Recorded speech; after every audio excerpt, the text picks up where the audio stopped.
Welcome to section 17.2, where we're going to discuss what a species is, and we're going to discuss some of the things we use to classify organisms into species, as well as just amongst each other throughout the rest of the hierarchy of classification, so phyla, kingdoms, class, etc.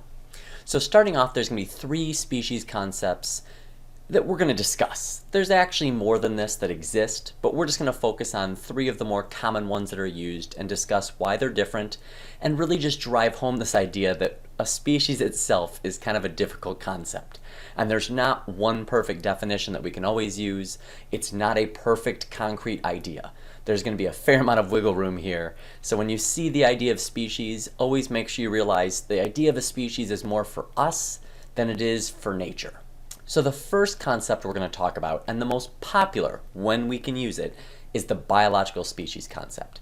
Now, some of you guys might be familiar with the fact that this is the one that we've already used. We discussed evolution in chapter 15. We focused in this idea of the ability to interbreed in nature.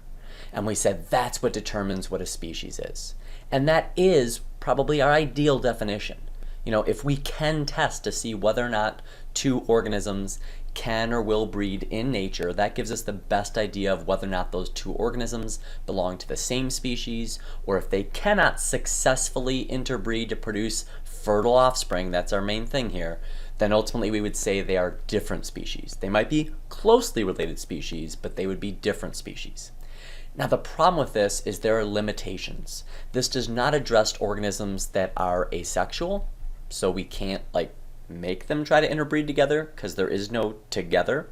And this also doesn't address things that are fossils, things that are dead. And so for organisms like this, we have no choice but to fall back on some other species concept. There's also some weird ideas there between things like wolves and dogs. There are cases where they do interbreed in nature and produce fertile offspring, but those tend to be fairly rare because behaviorally they don't normally get along, so you're more likely to see a wolf just kill the dog. But because it can happen and occasionally happens in nature, we do also get some gray area here where we have to kind of decide exactly where we draw this line. Like how frequently do we have to say it's acceptable that they reproduce in nature successfully? Now the phylogenetic species concept is a wonderful one if we have a ton of information, because this one just tries to look at the phylogeny of the organism in question. And phylogeny is just your evolutionary history. It's your ancestry. It's everything that's made you where you are today. And so it tries to define species just a distinct cluster of organisms. Now that distinct gives us a lot of room.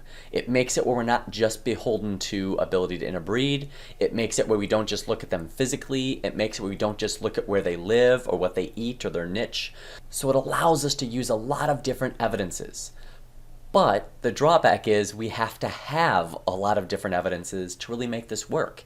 If we don't have a whole lot of evidence of their ancestry, if we don't know a lot of their past common ancestors, if we don't know a lot of the similar species and exactly how both the similar species and the organisms we're looking at got to where they're at today, it makes it where this doesn't really help us. So for things that are highly fossilized, things we have lots of evidence for, we can kind of use this past history to look and try to really identify, has this one split from the organism in the past? Have these two groups we see today diverged enough to where we want to call this good enough? But you still have to have the evidence, and you're still going to get debate with this one, because I might use one type of evidence to say yes, and you might use a different one to say no. Now, the last type we're going to discuss, which is really the first type of species concept there was, is the typological. And so this one, sometimes also referred to more as the morphological, is going to look at just physical characteristics. It's going to say, I'm going to look at the structures of the organism, and I'm going to use that to define whether or not this is distinct from another one. Now this is the easiest one to use because you can use this on things that are sexual, asexual, dead, alive. You can use this on essentially anything. But it's also one of the most troublesome because you can have something like that Chihuahua and that Great Dane, which are the same species by pretty much any other definition we use. We intrinsically know that these two things are fairly alike, but because they look so different, if we were to see these two things in the fossil record, typologically, we would absolutely say, oh, those must be two different species. And so this is one of the tricky parts with this, is the typological concept tends to overstate the number of species, because it doesn't take into account the fact that many species have a tremendous diversity in form. And so, just like humans, we could have giants, we could have dwarfs, we could have people in between. So that's why this one has fallen a little bit out of favor recently, but it still oftentimes is what we fall back onto when we only have fossils or if they're asexual, because we don't really have a whole lot of other options. If we have a really good genetic understanding of it, we might be able to use that to use more of the phylogenetic idea here. But barring a lot of this protein, DNA, molecular evidence, a lot of times we just have no choice. Now, when we're trying to classify species, we're going to be looking at characters. Now, some of these characters, like we use for typological, are these morphological characters, where we can say it's got talons, it's got feathers, it's got a certain type of eyeball. We can use these things to try to figure out, does it belong to the same species or a different species? Because we can try to look at these characters and try to find these connections. We can try to see which ones appear to be homologous, which show that common ancestry, or which ones appear to be analogous, which ones don't show common ancestry. They just are a similar thing that was arrived at separately. So you kind of arrived there, but I arrived there, but we came from different directions. We didn't come together. Homologies together, analogies we met up, but we came there completely separately. We can also use these biochemical markers. So I talked about before, if we can look at the protein and the DNA sequences, we can compare those. And the more similar the DNA and the proteins are, the more related we can assume the organisms are, the more recently they shared a common ancestor. And so this can also be used for us to try to figure this out, assuming we have molecular evidence. If we have a fossil that's so old it's basically had all of its proteins and DNA be destroyed, we can't use these biochemical markers. But for more recent things, we absolutely can, and we rely on these more and more, even more than the morphological stuff nowadays.